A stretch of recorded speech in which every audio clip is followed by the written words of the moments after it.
Hello. Sometimes my upload doesn't give me a full hour, so I got stuck in the middle of a Dvar Torah. As I was explaining before, the difference between a doctor who teaches medicine in university and a nurse who actually practices in an operating room. So consequently, the question was, a father of a chacham, why should he teach his son if his son knows more than him?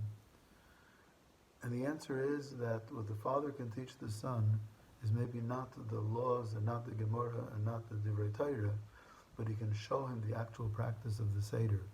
The Seder that the father saw from his father and his father saw from his father.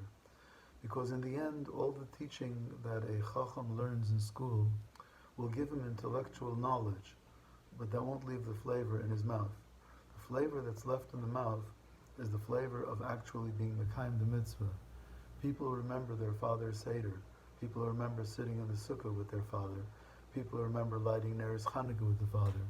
The flavor that remains with people through their lives is the flavor of having been Mekayim the mitzvahs with their father. So that's why the Haggada does not give the answer that it says in the Torah. The answer that it says in the Torah, of course, is Avodim Ayinu L'Paro B'Mitzrayim. We were slaves.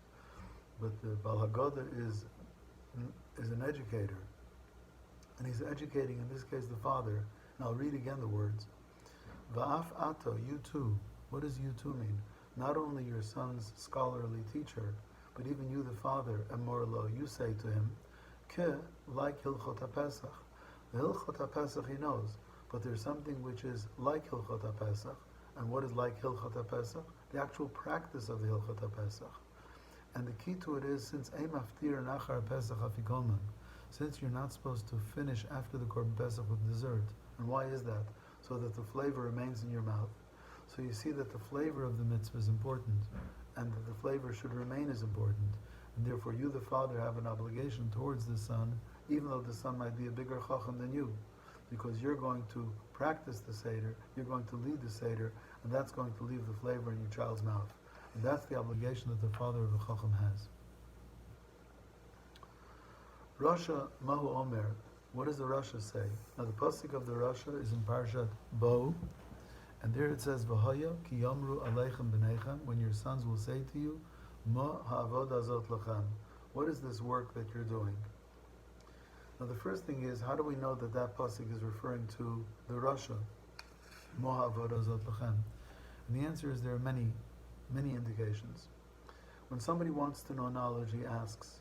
When somebody's making fun, even though he's asking a question, it's a rhetorical question, he's really telling you. So regarding the Chacham, it says, V'hayo ki yish'olcha bincha, your son will ask you.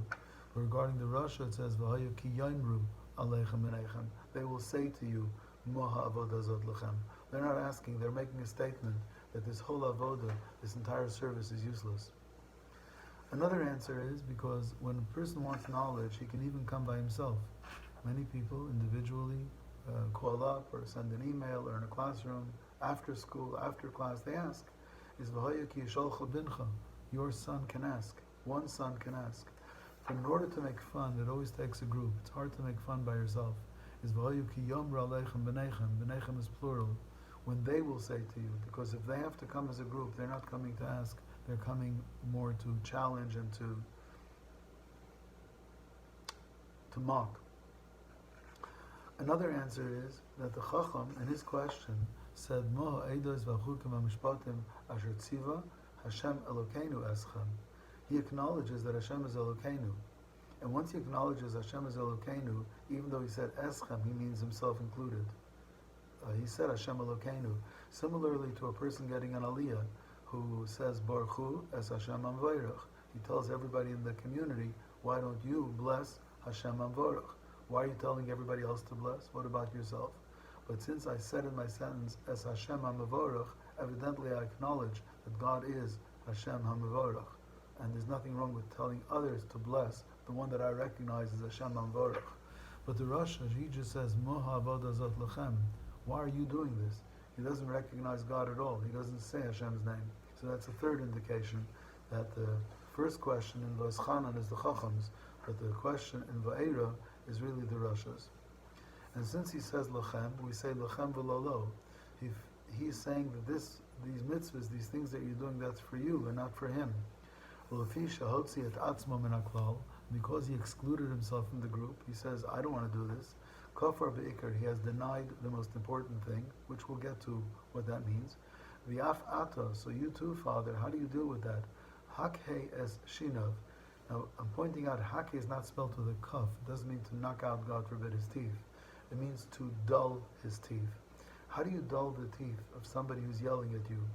You dull it by not answering. Because if you answer back, that person yells louder and his teeth get sharper and the argument gets more vicious. So you dull his teeth, ve'amorlo, and you say to him. But what's interesting is that we don't say to him. The response now to the Rasha is not going to be the pasuk that the Torah gives for the Rasha. The response is going to be a pasuk that the Torah gives for the She'eni the Elishol, the one who doesn't know how to ask. And the pasuk is ba'avur zeh, because of this, and this means because of the matzah and the mor and the mitzvahs that we do. Osa Hashem li, that's why God did for me b'tzeisim Mitzrayim when He took me out of Egypt. It's because of these mitzvahs that Hashem took me out. And we say to the She'eni the Elishol li, that's why God did it for me, v'lo lo, and not for him. See, we're not talking to the Rasha. It's for me and not for him. We're not talking to him. We're talking to the She'eni the Elishol. Ilu hayasham lo hayanigal. Had he been there in Egypt, God forbid, he would not have been redeemed because he didn't want to do the mitzvah. I'll just start speaking about the Rasha and we'll continue tomorrow.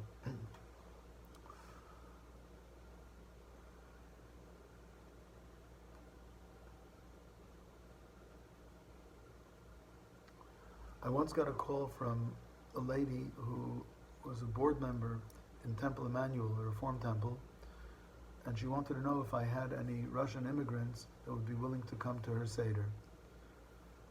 I had known this person through work, and I said I didn't know any Russian immigrants, but my curiosity got the better of me, and I asked her if she could please describe to me what her Seder looks like. I'm curious what a Reform Seder looks like. So she said we have the 4 cups of wine, we have the matzah, we talk about the slavery in Egypt, we talk about the Exodus, we talk about freedom and justice, we talk about the establishment of the State of Israel. It sounded really very, very good. And I said, okay, it's very nice, and have a nice Yom Tov. I don't have any Russian immigrants to send to you, but thank you very much. When I hung up, I started to think to myself, what's the difference between her Seder and mine? And in the beginning, I thought it sounds very similar, but then I realized that there's a very fundamental difference. You see, she looked at the Exodus as slavery and the freedom. The Exodus started as slavery, and then it was freedom from slavery. And therefore, it's just, it's fair, it's liberal, it's wonderful that every person should have self-determination. Everybody should do what they want. But that wasn't it. That wasn't it. Moshe came to the Bnei Yisrael and said, I want you to, on the 10th day of Nisan, take a lamb or a goat, tie it to the foot of your bed, and then on the 14th of Nisan, slaughter it, even though it's the idol of the Egyptians, and dab the blood on the doorposts and on the top lintel, and you should then roast the Korban Pesach in fire and eat it. And I'm sure there were some people who said, wait a minute, if we're going out of Egypt, then let's just go out of Egypt. What do I need? What does getting out of Egypt have to do with a lamb and doorposts and blood? The answer is, Moshe said to them, you should know that this is not a simple freeing of slaves. This is the completion of a contract. God made a contract with Avraham Avinu that we were going to become the chosen people. And God made a contract that one day we're going to get a Torah. Right now we have no mitzvahs, we have nothing. So God gave us a down payment. God gave us the opportunity to pay a down payment. The down payment was we did Nila, circumcision, and we did Korban Pesach. By these 2 bloods of Mila and Pesach you live. And because you paid the down payment, and in 49 days from now you're going to pay the rest by saying Nasa v'nishma in the Torah, that's why you're going out. Make sure you understand. This is not Lincoln freeing the slaves or the United Nations passing a statement against slavery. This is a contract between God and the Jewish people to become a chosen people by keeping His mitzvahs and His Torah. So when he says Ma'avodah Zos Lachem, the Rasha says, what do you need all this stuff for? I also like to talk about freedom, but I'd like to talk about it over a pizza. What would be wrong with that? So So we say to him, Yishno, you're missing the point. Ilu hayasham, had you been in Egypt and you would have said, I just want to go free and forget about the mitzvahs, lo hayanigol, God forbid you may not have come out. Because the deal was that when you keep the mitzvahs, that's why you're going out. There's a pasuk, in fact, V'haya adam lochem lo'ot alabatim, the blood shall be for you a sign on the house. And it's misunderstood sometimes that the blood was a sign as to where Jews lived, so therefore they wouldn't be killed in Makkah Bechorot.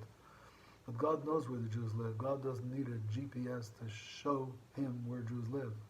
It's when you left Mitzrayim and you looked at the doorpost, you realized and internalized that the reason you're leaving is because you kept this first mitzvah, this mitzvah of Korban Pesach. And in the future, your identity as a Jewish people will not just be liberal senses of justice or a general tikkun olam, just being nice to everybody, which is important. But you have another mission. You have a mission to keep Tarek mitzvahs. L'taken olam b'malchut shakai. The tikkun olam that we need is to accept the kingdom of Hashem. And the kingdom of Hashem is the kingdom that imposed upon us Tarek mitzvahs.